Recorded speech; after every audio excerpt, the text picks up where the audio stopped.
Hi, my name's John, and I'm one of the web guys.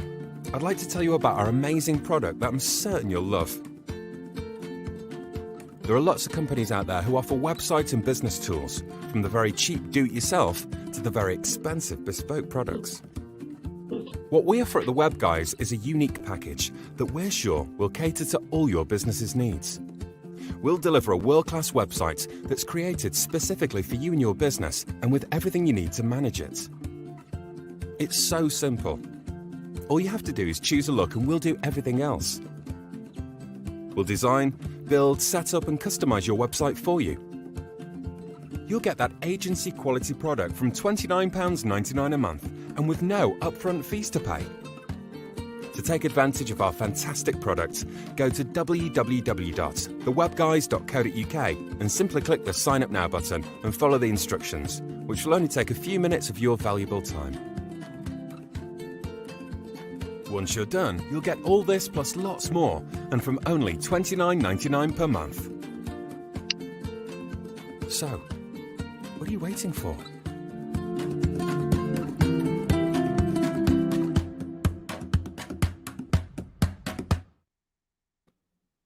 Good morning, everyone. Once again, welcome to our Wednesday morning lives in conversation with. Today, I have the pleasure of being joined by Ian Mckellar. Ian owns a company called Kudos, amongst others. Good morning, Ian. Thank you very much for joining me today. Would you like to introduce yourself to the world? Yeah, thanks, Brian, and thank you for having me on your show here. So, my name is Ian Mckellar. I'm the Managing Director of Kudos Technology and of Overdue Invoices and the Chairman of LATI. Wonderful, wonderful. So it's quite different companies, aren't they? So let's start with the Kudos one. So basically that's to do with printing. It does. So, I mean, I've been in the printing industry for, in fact, it was 30 years on the 1st of April. Yeah, April Wow. Fool's Day. I've worked sort of for manufacturers. So I've worked for Xerox. I've worked for HP. I've also run dealerships for those two manufacturers as well. And the most recent one being Kudos. I left HP, it's nearly 3.5 years ago now, to set up Kudos to become Mr. HP in the East Midlands. And yeah, we've done really well. Fantastic. So obviously you've been in the printing industry for 30 years. There's some massive changes that must have been going on in those 30 years. And I reckon lately it's been a big shift in sort of the whole printing world, isn't it? The changes have been seismic, to be honest, Brian. I mean, when I first started in 1991, there was no such thing as a colour copier or printer, believe it or not. It was all black and white. And there weren't that many printers. It was mostly photocopiers. That was the business. And then obviously it evolved into multifunction devices. Then colour came on board, and then the colour prices have just plummeted. I mean, to run a colour device back in the 90s, you were talking 17 pence per page, and then the consumables on top of that. It was really, really expensive. I mean, compared to today, it's so much more cost effective.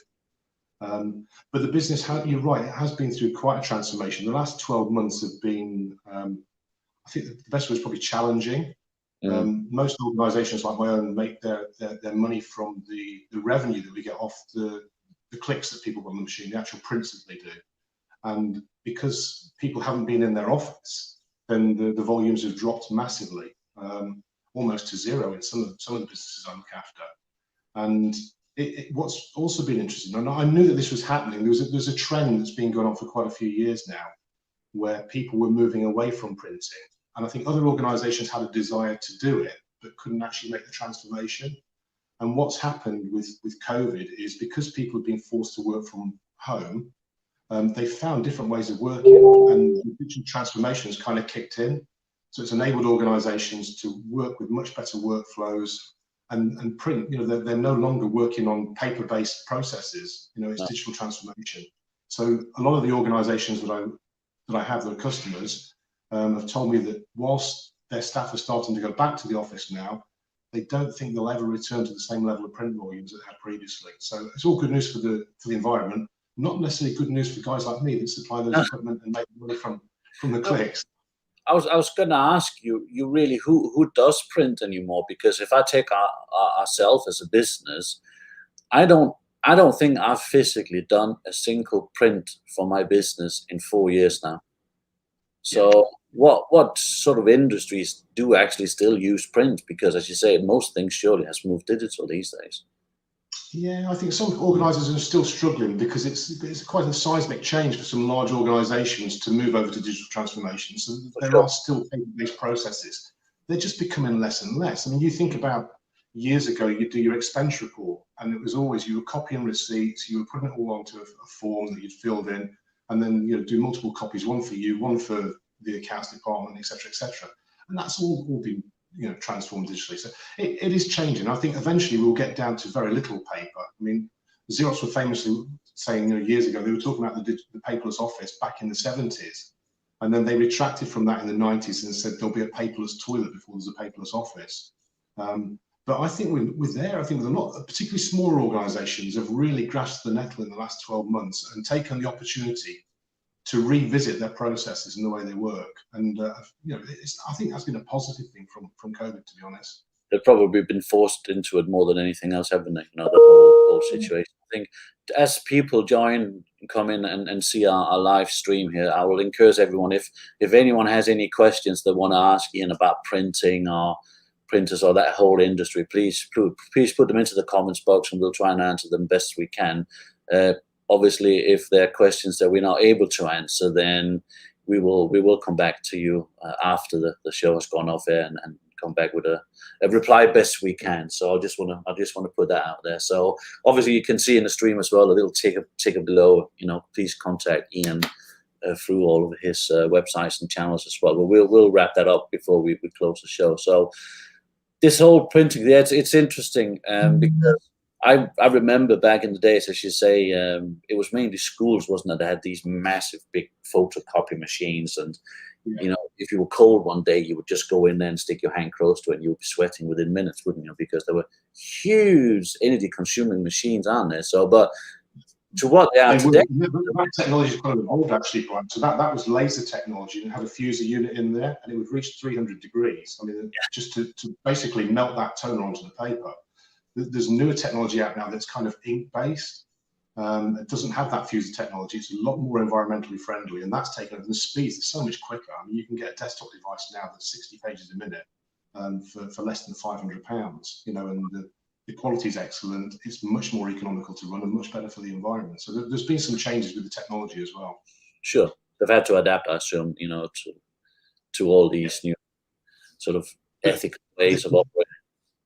Absolutely. The key thing that people are looking for these days is actually the scanner.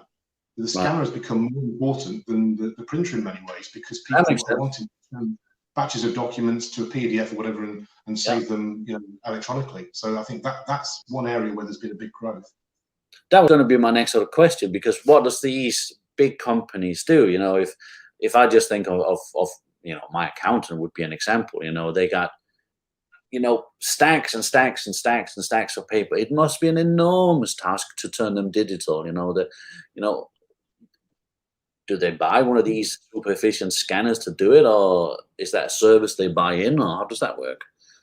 No, I mean, you can get it, say, on a £500 device these days, will have a pretty heavy duty scanner on it. It's not like the old days, and it'll take 50 sheets in there, scan double-sided to PDF, scan to email, scan to folder. It's pretty impressive. But again, that's kind of hurt the industry of the guys that are selling the machines to the higher clients. That were selling these machines costing thousands. And I think that's where the market's moving. I think that you'll go more to A4 desktop devices that will do all that you kind of need, and then you would printing less and less, I guess, as time goes by. Yeah. And there's a model we've got for that. We've got a subscription model where people pay, I think it's £29.99 per month, not dissimilar to your web price page. It's very, very economical. And that gives the people the ability to print a ream of paper in it per month, and that could be colour or black and white. We don't really care. All the cartridges included. Next business day on-site services included. And it's an HP product, serviced and supported by HP for less than £30 a month. Piece of I suppose. Well, yeah, that's pretty popular. Yeah, brilliant. So that's obviously that's one side of your business. Overdue Invoices has come in fairly recently, hasn't it? So what sort of made you go into that? Because it's quite different from the printing world, isn't it? It is. I mean, it's not new to me. So I saw the writing on the wall a little bit for some of the printing business after the first lockdown. It did move things forward, and I met with a friend of mine, who's a fellow business owner, during the period between the two lockdowns last summer. Beautiful sunny afternoon it was, and we went and had a beer down in one of the local pubs, and we just got chatting about business as you do. And he mentioned that he was having problems getting paid on a couple of invoices, and there were two of his biggest clients who'd always been good payers previously, and we thought it could have been down to the lockdown, maybe cash flow issues. And I said to him, well, you do realise that I used to chase debts in a previous life before I got into the copier industry. I worked in an accounts department, I was a credit controller. And I said, look, the most powerful thing in my experience you can do is actually give it to a third party, because the debtor then knows that you're taking it seriously. If you just keep chasing, they'll just keep fobbing you off and say, yeah, the check's in the post. Not that anybody sends checks anymore these days, but you understand what I mean. Yeah. By giving it to a third party, all of a sudden you're elevated in their list of creditors, and they will pay you quicker. And it's just a list of who they're going to give the priority payments to. Sure. So he said to me, well, if you want to have a go at it, then have a crack. I got one of them paid within a couple of weeks, and the other one I think took about 4 weeks, but we got them both paid, and he was chuffed to bits. And he said to me, there's a business here, especially with the current climate, where cash flow is going to become really, really important for organizations. And the sad thing is there's going to be some organizations that are good businesses at the moment that will actually end up, in trouble just because of cash flow. And they're probably good businesses, good entrepreneurs running them, but they're taking their eye off the cash flow. It's so important at the moment. Yeah, absolutely. I think it's very topical for us to talk about this, because there is so many out there who's obviously had an awful lot of help, but who perhaps hasn't used the help they've been receiving in the best way. And there's also a lot of people where the help hasn't been enough. So in terms of sort of debt collection, now it sounds scary. It's a scary thing to think about. And if you end up being in the claws of a debt collector, I presume that's quite an unpleasant place to find yourself in. Is that true? Really. I mean, we don't really consider ourselves debt collectors. I mean, we're there to try and make sure that people get paid on something that they should be getting paid on. People raise their eyebrows at me. They think we're going to come around with a baseball bat. I mean, I can assure you, there's nothing like that at all. I can say to everyone, I know you can do that. Yeah, it's all business to business. So there's no consumer debt. It's all business to business, and there has to be a valid. Someone sold a service or a product, they've invoiced it, and they've just not been paid. Now, quite often companies get really embarrassed by this. I can't believe how embarrassed they are. And I keep saying, you shouldn't be embarrassed. The person that should be embarrassed is the debtor, because they've taken your service or they've taken your product, they've agreed terms and conditions, and now they've not complied with them. So all we do is we step in and we get involved. And we've got people here that been doing this for quite a long while. They're chasing the money for us. They're very proficient at it, but very professional. This is not people in big jackets, turning up and trying to repossess possessions. It's nothing like that whatsoever. All it is just trying to elevate you up that list of creditors to get paid quicker. But also we're looking to educate clients as well. So clients are sometimes not doing themselves any favors. They haven't got agreed terms and conditions with their customers. So we'll encourage them to do that. Yeah. Most clients automatically give 28 days credit. There's no rule that says you have to do that. There's no reason why you can't give 14 days, 7 days, or even pay on pro forma invoice. Or like the web guys do, get it on a direct debit. So there's different ways of managing that. I think organisations need to get cuter for it. But they will automatically give 28 days credit. And the other question is that client, are they credit worthy? I know you check in to see if they're credit worthy. Yeah. Because if somebody met you down the pub, Brian, tomorrow and said, can you lend me £500? You'd say no.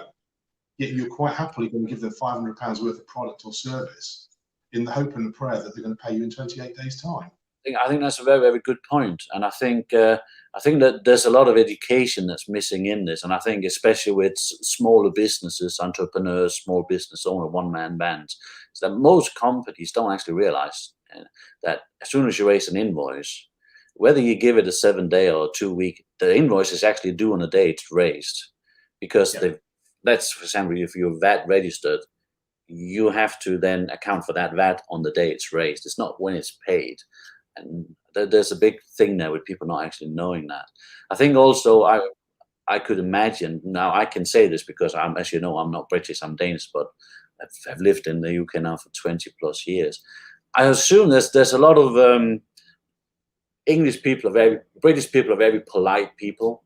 They're very conflict adverse as well. So I suppose if I was in debt, you know, we have a tendency to perhaps stick our head under the parapet a little bit and try and hide a little bit away. We get embarrassed, don't we, from both sides? It's an embarrassing situation, I suppose.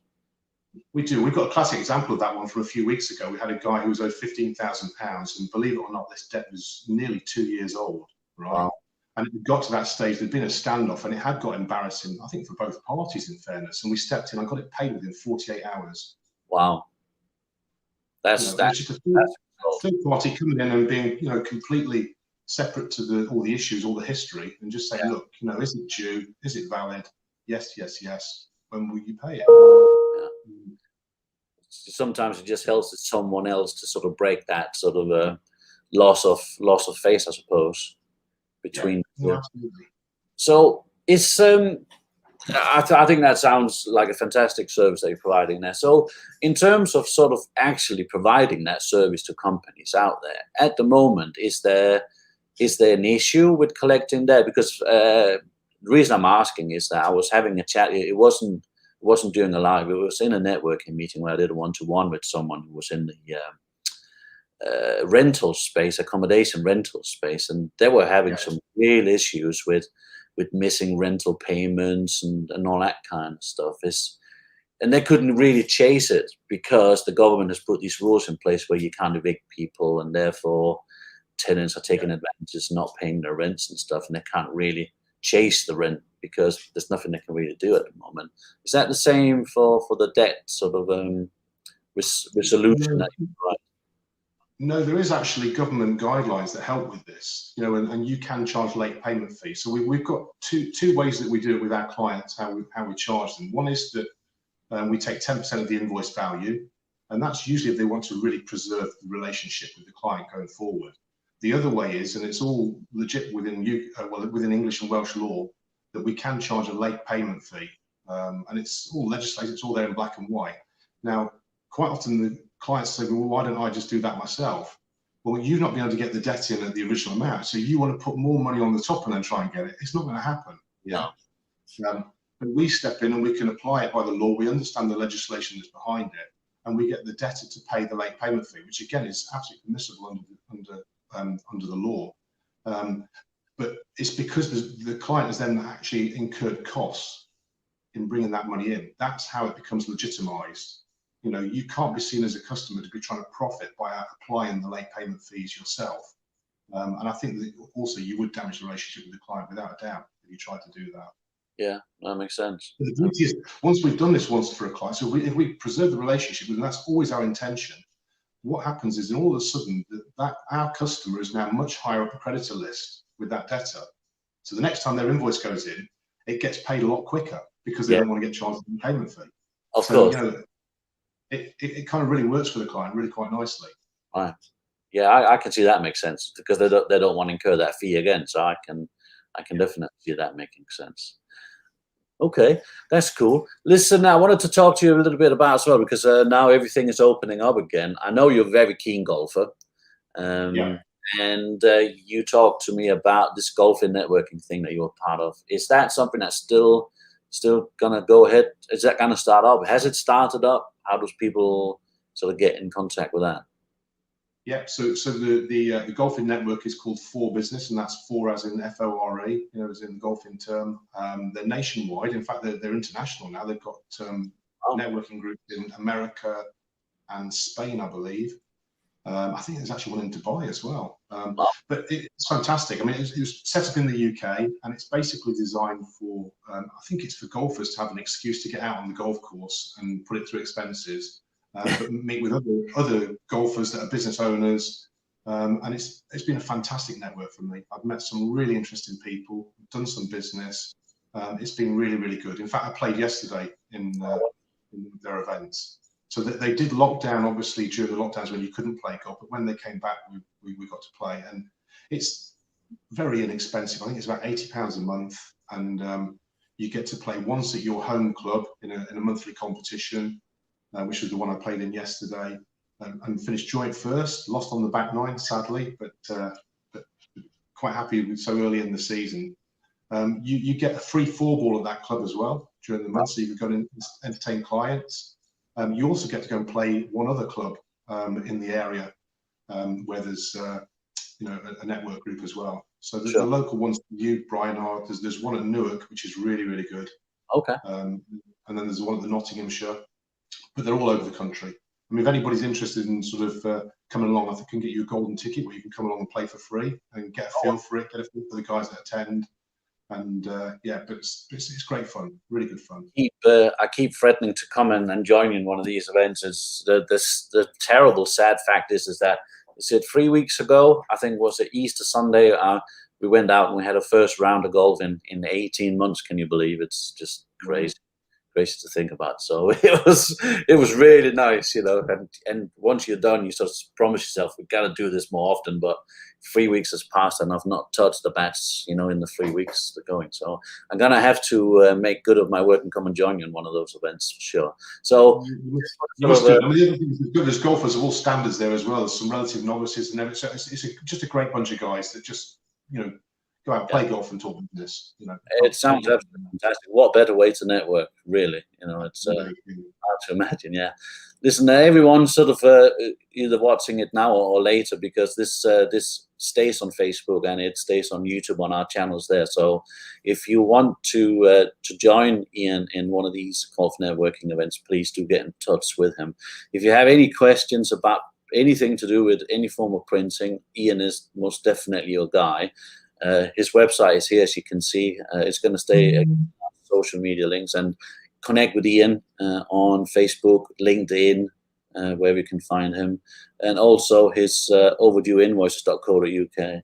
If you do have any need for that kind of service, I could not recommend anyone better than Ian to help you out with that. So thank you very much for joining me today, Ian. It's a pleasure as always to talking to you. We don't talk often enough. I know you've been talking a lot with John over the last couple of years mainly. So, but hopefully we can. John's done a fantastic job, Brian. It's a great job you guys do. Incredibly good value for money, the service that you offer.